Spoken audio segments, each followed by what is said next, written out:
प्यारे बच्चों, नमस्कार। आप सभी का इस ई क्लास में हार्दिक अभिनंदन है, स्वागत है। आज हम हितोपदेश का जो मित्र लाभ है उसमें कपोत मूषक कथा एक हमारे प्रसंग में आती है और उसमें आज मैं आपके सामने जो गद्य प्रस्तुत करने जा रहा हूँ, या मैं आपसे यूँ निवेदन करूँ कि भाई आज हमारी ये जो ई क्लास होने वाली है ये परीक्षा की दृष्टि से बहुत ही महत्वपूर्ण क्लास हो सकती है। चूँकि अब ये मैं जो गद्य आपको पढ़ाऊँगा इस वीडियो के माध्यम से, तो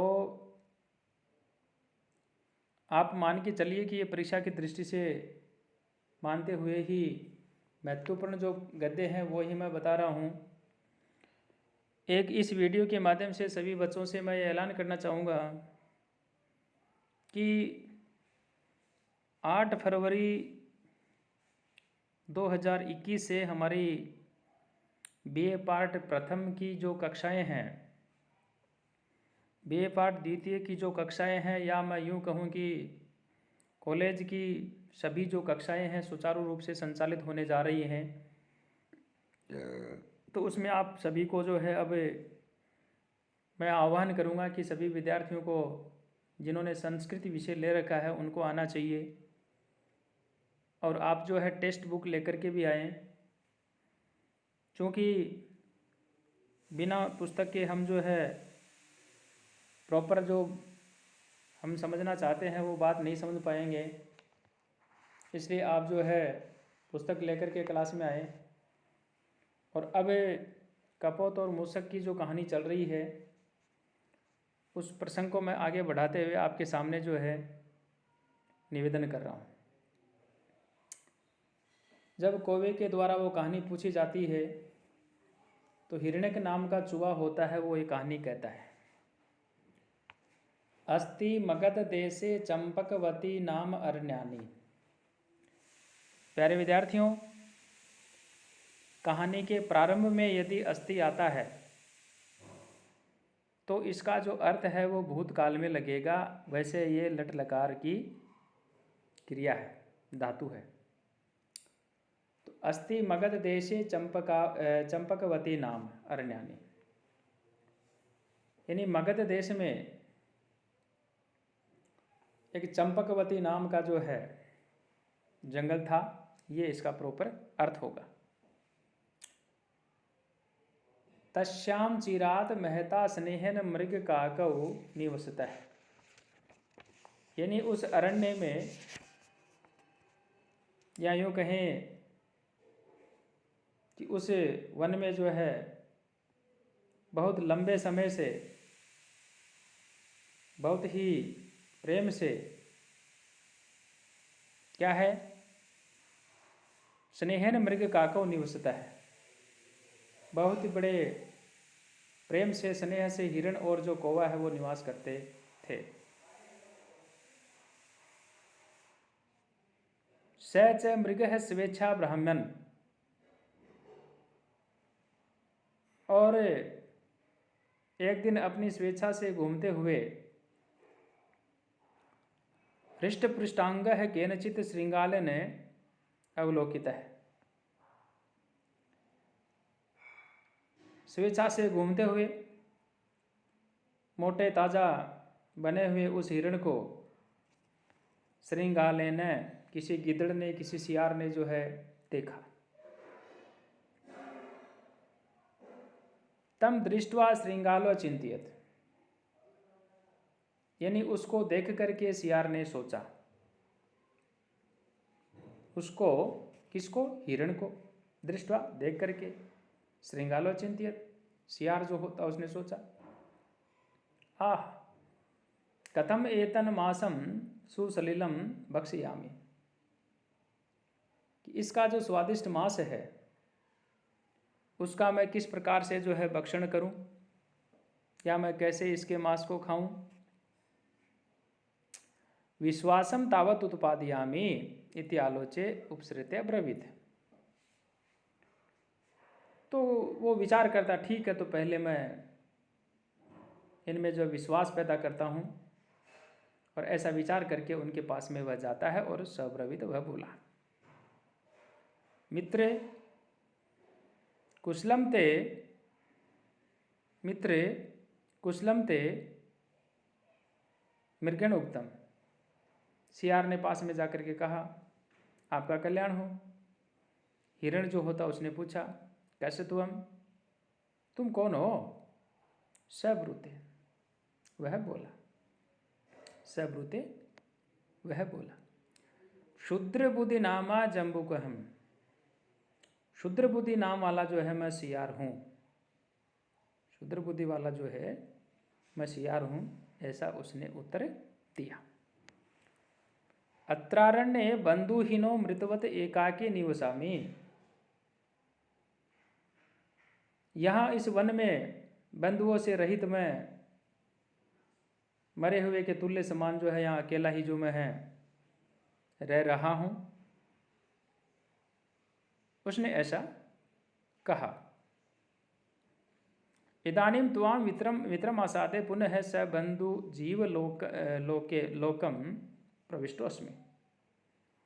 इस समय तुम मित्र को प्राप्त करके, या आप जैसे मित्र को प्राप्त करके बांधव वाले इस संसार में मित्र के लाभ से युक्त जो सुख की जो स्थिति है उसी के अंदर मैं जो पुनः आ गया हूँ, पहुँच गया हूँ। अधुना तवानुचरेण मया सर्वथा भवितव्यम मृगेण उक्तम। और अब पूरी तरह से आपका मैं अनुयायी, अनुचर, अनुगामी, आपकी हर बात को मानने वाला मैं बनूंगा, यानी आपकी हर बात को मैं मानूंगा। हिरण ने कहा, मृगेण उक्तम, हिरण ने कहा एवं अस्तु, कहा कि ऐसा ही हो। प्यारे विद्यार्थियों, इस पुस्तक की सबसे बड़ी जो खास बात है वो ये है, यथा नाम तथा काम।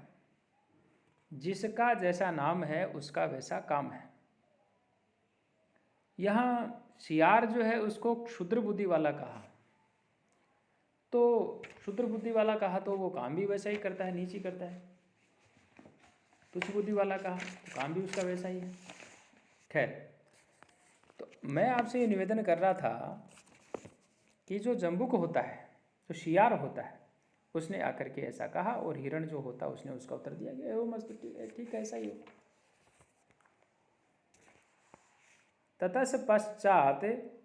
ततः पश्चात अस्तं गते सवित्रे भगवती मरीचि मालिनी तौ मृगौ वासभूमि गतौ। इसके बाद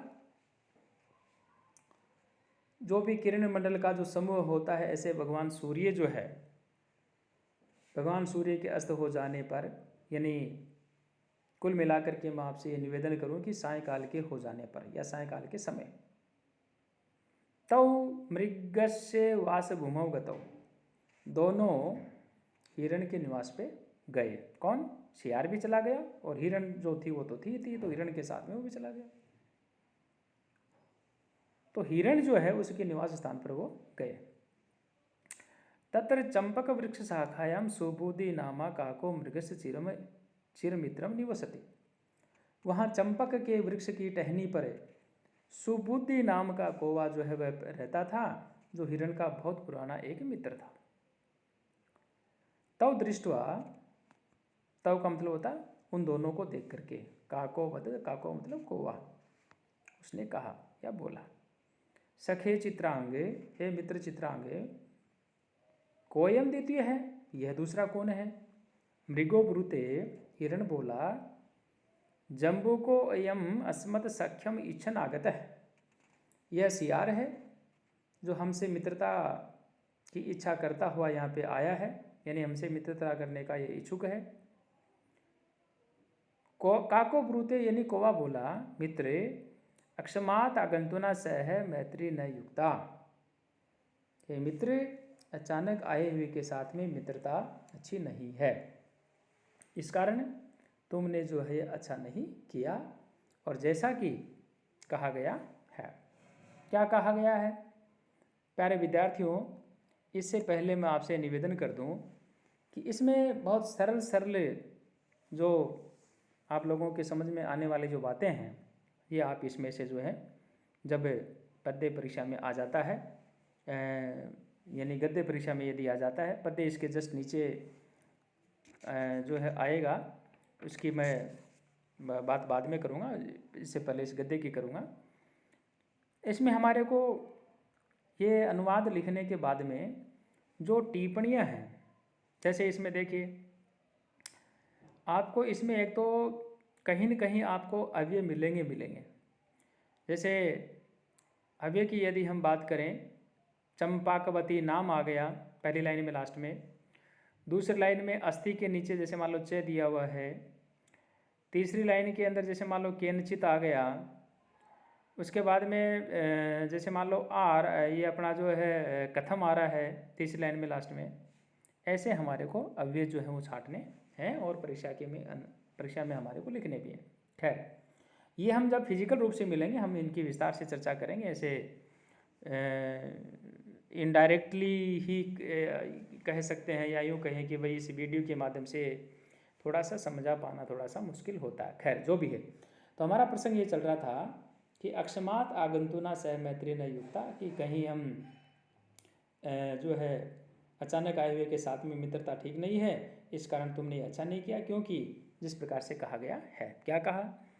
अज्ञात कुलशील से वासो देयो न कस्यचित मार्जारस्य ही दोषेन रतो हो हतो गृतो हो जर्दगवः। यानी बिना, आप देखो क्या कहा अन्वय में, अज्ञात कुलशील से कस्यचित वासा न देय है, जिसके विषय में हम जानते नहीं है, बिना कुल आचरण को जाने हुए किसी भी व्यक्ति को जो है नहीं ठहराना चाहिए, उसको वास नहीं देना चाहिए। ही मार्जार से दोषेन जर्दगव है हृदय हता है, यानी जैसे कि विडाल के दोष से जर्दगव नाम का जो गिद्ध है बेचारा, वह मारा जाता है। इतना कहते ही ये जो अब आगे की जो कहानी है वह गिद्ध और मार्जार की कहानी आएगी। तो उस कहानी को आप लोगों तक जब पहुँचे, तब तक मेरा सभी विद्यार्थियों से निवेदन है कि आप ये जो मैंने आज आपको जो गद्य पढ़ाया है, इसको आप सुने, आपके लिए बहुत उपयोगी होगा। बहुत बहुत धन्यवाद।